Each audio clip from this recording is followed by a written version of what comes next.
Bonjour bien-aimé, alors je fais ceci euh, euh, car le Saint-Esprit m'a inspiré à plusieurs reprises, voilà.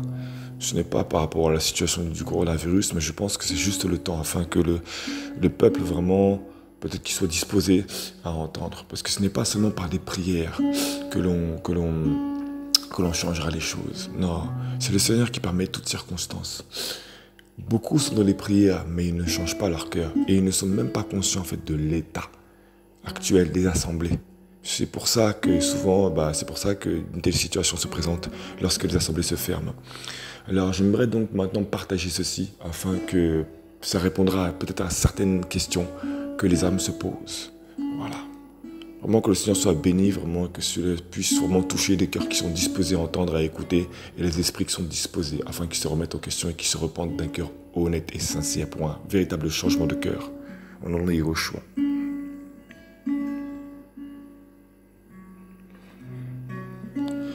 Les terrains sont douteux, parfois paisibles, mais souvent douteux. Difficile d'avancer sans être aux aguets. Lorsque les hommes dominent, mais donnent pour mine d'être à la bassesse des autres. J'ai vu des hommes errants, dominant les autres. Combien d'hommes errants? J'ai vu la faiblesse cachée sous une apparence. Voici les hommes, violents et dominants. J'en ai vu d'autres, sages, mais sachant dominer dans le calme. Le pouvoir se détient sous différentes formes.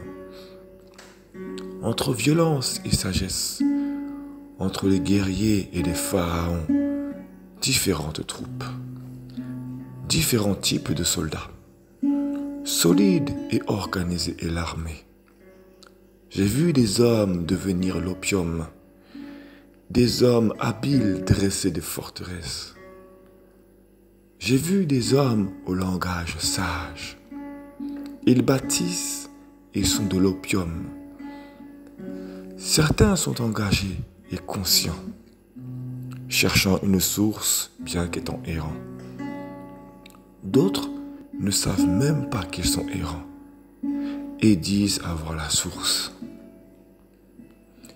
Il y a une foule pensant être dans une armée, disant être d'une armée, mais ils font partie d'une armée en quête d'armes. Ils sont convaincus d'être des guerriers, parés.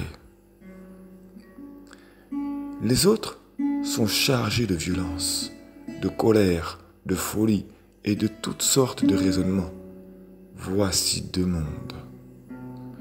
En vérité, ces deux types de guerriers sont du même monde, mais sont bien encadrés, bien organisés.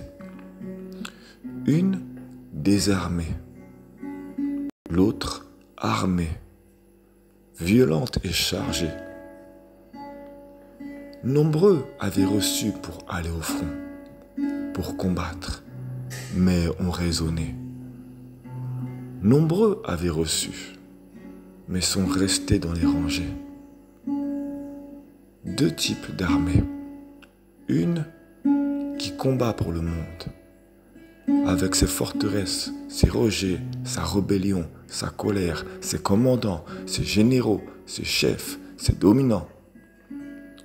L'autre avec ses chaînes. Elle a également ses chefs, ses généraux, ses dominants. Ils sont ouverts de cœur, mais ils rejettent de nombreuses vérités.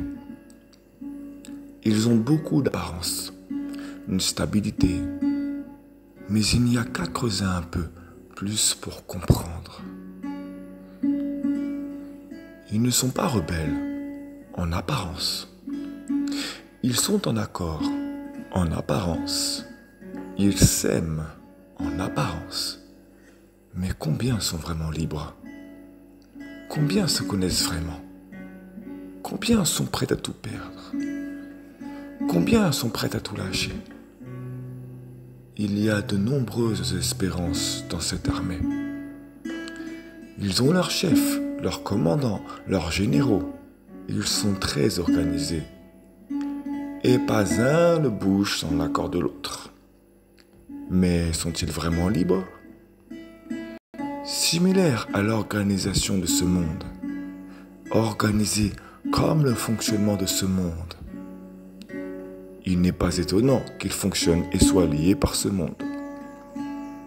Nombreux combattent le bon combat selon leur cœur. La vérité est qu'ils combattent pour leur propre monde, et pourtant pour le même monde, la même fin.